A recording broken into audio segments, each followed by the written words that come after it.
Hello good morning నమస్తే అండి. First of all అందరికీ భోగి పండుగ శుభాకాంక్షలు. అండ్ ఇవాళ నేను చూపించబోతున్నాను నా వింటర్ సండే స్పెషల్స్. నేనేం కుక్ చేసుకున్నానో చూపిస్తున్నాను. అన్ని హెల్తీగానే కుక్ చేశాను, సో దట్ మీకు కూడా కొంచెం యూస్ఫుల్గా ఉంటుందని షేర్ చేస్తున్నాను. సో ఫస్ట్ ఆఫ్ ఆల్ బ్రేక్ఫాస్ట్కి వచ్చేసి నేను ఇక్కడ సూజీ ఉత్తప్పం చేస్తున్నాను. దీనికోసం 1 కప్ సూజీ అలాగే 1 కప్ కర్డ్ తీసుకున్నాను. అందులోకి ఉప్పు, కావాల్సినంత వాటర్ యాడ్ చేస్తున్నాను. దీన్ని ఉత్తప్పం బ్యాటర్ లాగా చేసుకొని ఒక 10 to 15 మినిట్స్ వరకు పక్కన పెట్టేస్తానండి. అండ్ దీంట్లోకి నేను ఇవాళ వెజిటబుల్స్ యాడ్ చేస్తున్నాను. ఈ గ్యాప్లో నేను వెజిటబుల్స్ కూడా చాప్ చేసి పెట్టుకుంటాను. అండ్ ఇవి వచ్చేసి మీరు వెయిట్ లాస్ చేయాలనుకునే వాళ్ళకు కూడా బాగా యూస్ అవుతుంది, ఎందుకంటే సూజీ ఉత్తప్పం ఎక్కువ తినలేరండి. సో నేను ఇప్పుడు ఉత్తప్పం పోసుకొని చూపిస్తాను. దీన్ని ఎక్కువ స్ప్రెడ్ చేయనవసరం లేదండి, అలా పోస్తే సరిపోతుంది. దీనిపైన నేను ఇప్పుడు క్యారెట్, ఆనియన్స్, కొత్తిమీర అలాగే కొంచెం పచ్చిమిర్చి యాడ్ చేసుకుంటాను. స్ప్రింకిల్ చేసుకుంటున్నాను బేసిక్గా. అండ్ ఇవి వచ్చేసి దీంతో పొంగనాలు కూడా పోసుకోవచ్చు, చాలా చాలా బాగుంటాయి. నా దగ్గర పొంగనాలు పెన్నం లేదు కాబట్టి నేను ఇలానే చేసుకున్నాను. మోక్షకు చాలా నచ్చాయి. అండ్ లంచ్ బాక్స్ కూడా పెట్టి ఇవ్వచ్చండి కావాలంటే. సో ఇది బోత్ సైడ్స్ కుక్ చేసుకోవాలి, ఎక్కువ టైం కూడా పట్టదు. అలాగే చూడడానికి కూడా చాలా కలర్ఫుల్గా ఉంటుందండి. ఇవాళ నేను ఇది పీనట్ చట్నీతో సర్వ్ చేసుకుంటున్నాను. మీకు కావాలనుకుంటే కొబ్బరి చట్నీ లేదంటే టొమాటో కెచప్తో కూడా చేసుకోవచ్చు, చాలా యమ్మీగా ఉంటుంది దాంతో కూడా. అండ్ ఇన్స్టెంట్గా కూడా అయిపోతుందండి, అప్పటికప్పుడు చేసుకోవాలంటే బాగా యూజ్ అవుతుంది.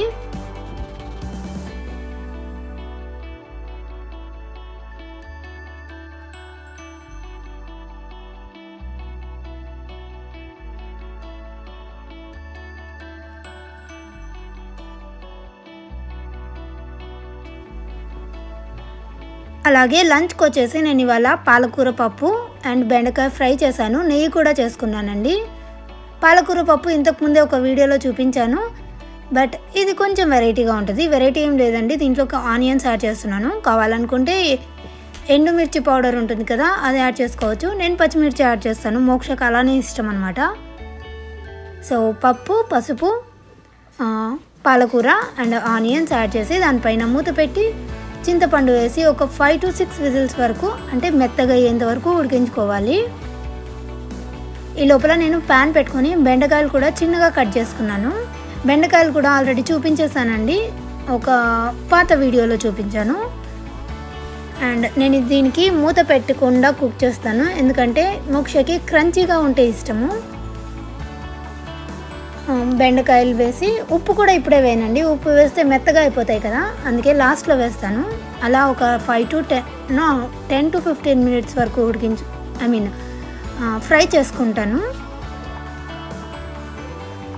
సో దాని తర్వాత ఇక్కడ నేను ప్యాన్ ఎందుకు పెట్టుకున్నానంటే గీ చేసుకోవడానికి పెట్టుకున్నానండి. నేను చాలామంది అడిగారు మీరు గీ ఎక్కడ తెచ్చుకుంటారు అని. నేను ఇంట్లోనే చేసుకుంటాను.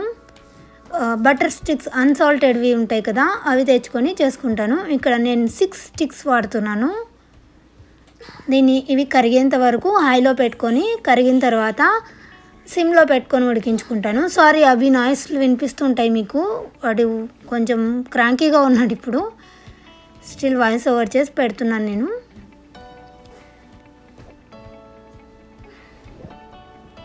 సో ఒకవైపు ఇది కూడా అయిపోయిందండి. దీంట్లోకి నేను ఉప్పు, కారం, పసుపు యాడ్ చేసుకోలేదు, సారీ. పప్పుల పొడి ఉంటుంది కదా, అది నేను స్టాక్ పెట్టుకుంటాను ఇప్పుడు.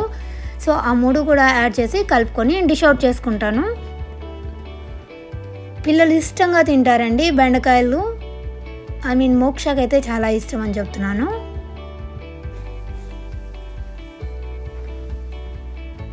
సో దీని తర్వాత పప్పు కూడా అయిపోయింది. నేను స్టవ్ ఆఫ్ చేశాను. పప్పు కోసం నేను పక్కన గిన్నె పెట్టుకున్నాను తిరువాత వేసుకోవడానికి. తర్వాత ఇందులో ఏమో ఉప్పు వేసి కలుపుకున్నాను. తిరువాతలోకి ఇవాళ తెల్లవాయలు వేస్తున్నాను, అంటే గార్లిక్ అండి, మేము తెల్లవాయలు అంటాం దాన్ని. అండ్ మీకు తెలుసు కదా నేను ఇంగువ ఎక్కువ వాడతాను అన్నిట్లోకి అని. సో ఆవాలు, జీలకర్ర, ఇంగువ వేసి తర్వాత తెల్లవాయలు వేస్తున్నాను. అవి కొంచెం ఫ్రై చేసుకొని నేను పప్పు వేసేసుకుంటానండి. పాలకూరతో చాలా చాలా వెరైటీస్ చేసుకోవచ్చు, కర్రీస్ చేసుకోవచ్చు, ఫ్రై చేసుకోవచ్చు, అలానే చపాతీస్లో కూడా కలుపుకోవచ్చండి, చాలా బాగుంటుంది. అండ్ నా ముందు వీడియోస్లో నేను ష్యూర్గా చూపిస్తాను మీకు అవన్నీ కూడా. సో పప్పు దీంట్లోకి వేసి ఒక 2 to 3 మినిట్స్ పాటు ఉడికించుకొని మూత పెట్టేస్తాను, అయిపోతుందండి. పాలకూర చాలా హెల్తీగా ఉంటుంది. దాంట్లో ఐరన్ లెవెల్స్ ఎక్కువగా ఉంటాయండి. అది చాలా చాలా ఇంపార్టెంట్ కదా మన బాడీకి. నేను రోజు కంపల్సరీగా ఏదో ఒక వెజిటబుల్ కానీ ఆకుకూర కానీ ఇవ్వడానికి ట్రై చేస్తాను పిల్లలకి. తర్వాత ఇక్కడ నెయ్యి చూసారా, కలర్ చేంజ్ అయిపోయింది, అంటే కుక్ అయిపోయిందండి. ఇది కూడా నెయ్యి అయిపోయింది, మంచి స్మెల్ కూడా వస్తుంది. నాకు ఇలాంటివి 2 బాటిల్స్ అయ్యాయి నెయ్యి. ఇదే మా లంచ్. అన్నం, పాలకూర పప్పు, బెండకాయ ఫ్రై అండ్ పెరుగు కూడా కంపల్సరీగా ఇస్తాను నేను. తర్వాత స్నాక్స్ కోసం నేను ఇక్కడ కార్న్ బాయిల్ చేస్తున్నాను. కార్న్ని కావాలనుకుంటే సూప్ కూడా చేసుకోవచ్చు. అండ్ ఇది వింటర్ కదా, సూప్ చేసుకుంటే చాలా టేస్టీగా ఉంటుంది. మాకు వెదర్ ఎంత ఉందో తెలుసా, -5 ఉందండి. చాలా చాలా చలిగా ఉంది. అందుకే నేను మ్యాక్సిమం వేడిగా చేయడానికే ప్రిఫర్ చేస్తాను ఏదైనా కానీ. సో కార్న్ అయితే బాయిల్ అయిపోయింది. ఒక 2 విజిల్స్ ఉడికించుకున్నాను. త్వరగా కుక్ అయిపోతాయి కార్న్, ఎక్కువ ఉడికించుకోకూడదు. ఎక్కువ విజిల్స్ ఎక్కువ పెట్టకూడదు. సో దీంట్లోకి నేను ఉప్పు కారం పెట్టేస్తున్నాను.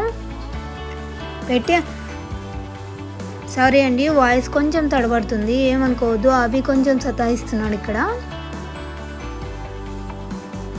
తర్వాత డిన్నర్కి వచ్చేసి నేను మెంతాకు చపాతీ చేశాను. ఏం లేదండి, wheat flour multigrain wheat flour తీసుకున్నాను నేను ఇక్కడ. సో దాంట్లోకి ఉప్పు అలాగే మెంతాకు కడిగి వేసుకుంటున్నాను. ఇది చాలా చాలా బాగుంటుందండి. ఎవరికైనా తెలియకపోతే ఒకసారి ట్రై చేసి చూడండి, మీకు షూర్గా నచ్చుతుంది. అండ్ దీంట్లోకి నేను ఆలు టొమాటో కర్రీ చేస్తున్నాను. అది ఆల్రెడీ చూపించాను కాబట్టి నేను మళ్ళీ చూపించలేదు. ఎవరికైనా ఇంట్రెస్ట్ ఉంటే నేను డిస్క్రిప్షన్ బాక్స్లో లింక్ ఇస్తాను, ఒకసారి చెక్ చేసుకోండి. సో నేను చకచకా చపాతీస్ చేసేసాను. ఇదే అండి మా ఈరోజు డిన్నర్, చపాతీ అండ్ ఆలు tomato curry. So I hope మీకు నచ్చిందని అనుకుంటున్నాను ఈ వీడియో. మీకు కనుక నచ్చినట్లయితే నా ఛానల్కి సబ్స్క్రైబ్ చేయండి, లైక్ చేయండి, షేర్ చేయండి అండ్ కమెంట్ చేయండి ఎలా అనిపించింది అని. Thank you so much for watching. Have a great day. Bye.